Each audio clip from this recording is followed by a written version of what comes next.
नमस्कार विद्यार्थी मित्रांनो, ओएसिस करिअर पॉईंटच्या यूट्यूब चॅनलमध्ये आपलं स्वागत आहे। या व्हिडिओमध्ये आपण पाहणार आहोत एमएच सेट परीक्षा पेपर क्रमांक 1 साठी अत्यंत महत्त्वाचं असणारं युनिट म्हणजे तर्कशास्त्रीय युक्तिवाद, ज्याला आपण लॉजिकल रिझनिंग असं म्हणतो। या युनिटमधील वेन आकृती, तर्क व अनुमान, तार्किक क्रम, दिशाज्ञान, तुलना यावर आधारित जे प्रश्न आहेत, या प्रश्नांचा आपण या व्हिडिओमध्ये सराव करणार आहोत। तर अधिक वेळ न घेता लगेच आपण सराव प्रश्न पाहूयात। प्रश्न आहे, राम आणि श्याम दोघेही ए बिंदूपासून एकमेकांच्या विरुद्ध दिशेने चालत आहे। ए बिंदूपासून राम 3 मीटर व श्याम 4 मीटर चालले। त्यानंतर राम डावीकडे वळून 4 मीटर चालला आणि श्याम सुद्धा डावीकडे वळून 5 मीटर चालला। आता त्यांच्यामधील अंतर किती? दिशाज्ञान या टॉपिकवर आधारित ज्यावेळेस प्रश्न विचारला जातो त्यावेळेस आपल्याला जशी माहिती दिली तशी आकृती क्रिएट करायची असते। बघा, दोघं जण आहेत राम आणि श्याम।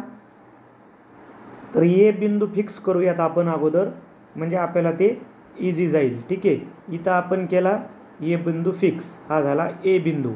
ठीक आहे, तर एकमेकाच्या विरुद्ध दिशेने चालले। तर ए बिंदूपासून राम 3 मीटर, मग आपण काय करू, राम 3 मीटर चालला, हा राम 3 मीटर व श्याम 4 मीटर। आता ते एकमेकाच्या विरुद्ध दिशेने ना, राम जर इकडे तर मग श्याम आपण इकडे, परंतु श्याम किती दाखवायचा आहे, श्याम 4 मीटर।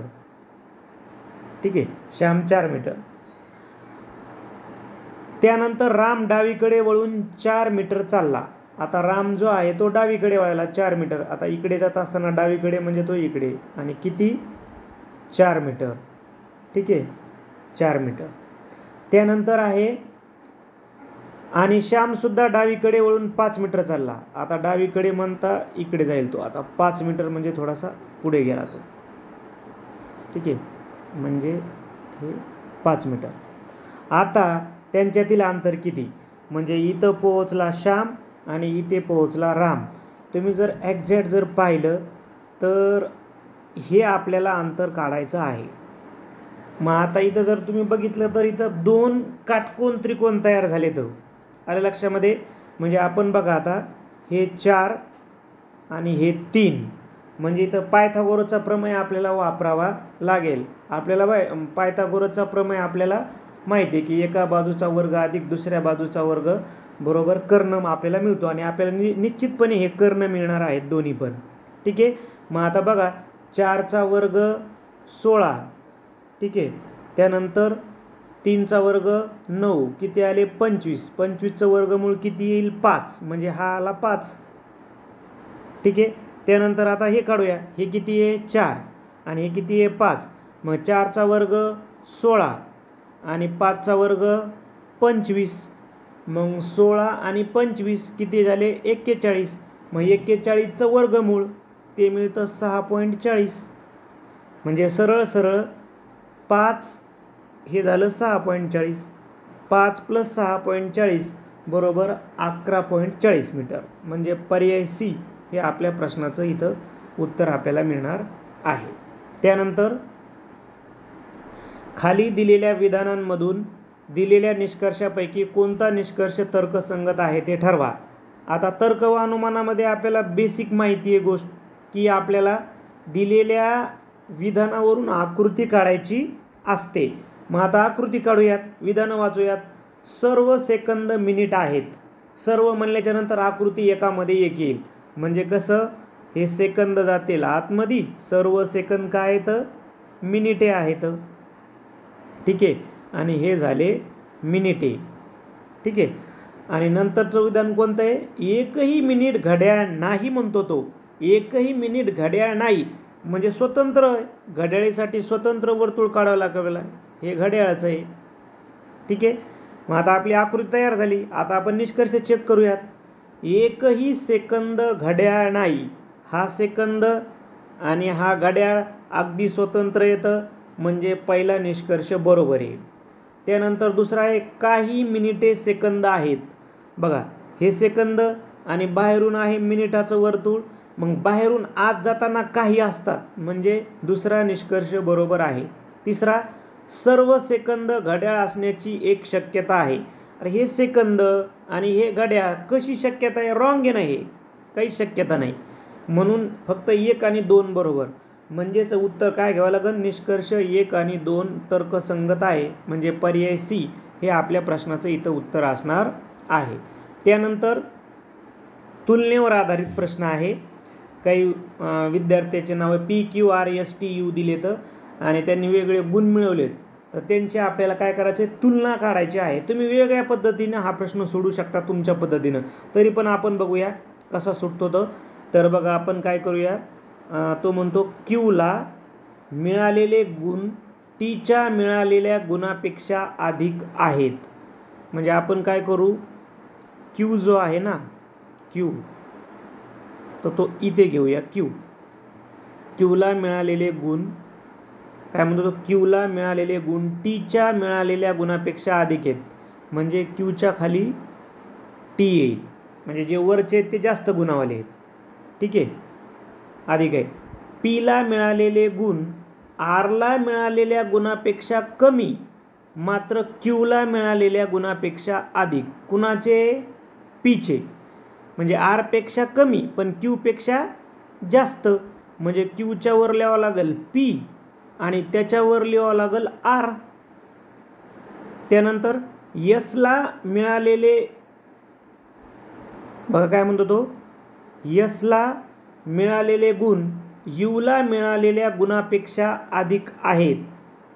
ठीक आहे, मात्र टीला मिळालेल्या गुणापेक्षा कमी आहेत. म्हणजे टीला मिळालेल्या गुणापेक्षा कमी आहेत. कुणाचे? यसचे. आणि मग सगळ्यात खाली कोण असणारे? यू असणारे. आता बघा इथं आपल्याला सॉफ्टवेअरचा प्रॉब्लेम आहे, पण तुम्ही एकदा शांत चित्ततेने वाचून अशी तुलना करू शकता. आपल्याला लक्षात येते की प्रश्नाच्या शेवटी काय म्हणले की अनुक्रम चढत्या क्रमाने लावा. बरोबरच आपला चढता क्रम झाला. आर सर्वात जास्त गुण मिळवणार आहे आणि यू सर्वात कमी. म्हणजे U S T Q P R, U S T Q P R. म्हणजे पर्याय 1 हेच आपल्या प्रश्नाचं इथं उत्तर असणार आहे.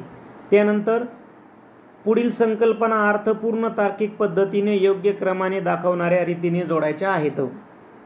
मायक्रोसेकंद, मिनिट, पंधरवाडा, नॅनोसेकंद, सेकंद. आता सर्वात लहान आहे नॅनोसेकंद. म्हणजे 4 1 नंबरला इथं कुठंच नाही आहे, पण शेवटी आहे म्हणजे उलट जायचं आहे आपल्याला, लगेच क्लिक होतं. मग आता सर्वात मोठा आहे पंधरवाडा. आल्या लक्षामध्ये?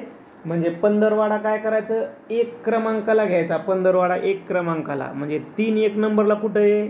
बीला आहे आणि 3ला आहे. पंधरवाड्याच्या नंतर मग येईल मिनिट, सर्वात थोडासा त्याच्या पंधरवाड्यापेक्षा मोठा कालावधी. म्हणजे 2 3च्या नंतर 2 म्हणजे उत्तर सी मिळते बघा. कारण मग नंतर कोण येईल? मग येईल सेकंद येईल. त्यानंतर कोण येईल? नॅनो सेकंद येईल. आणि सर्वात लास्टला कोणी त्यानंतर मायक्रोसेकंद आणि सर्वात लास्टला नॅनो सेकंद.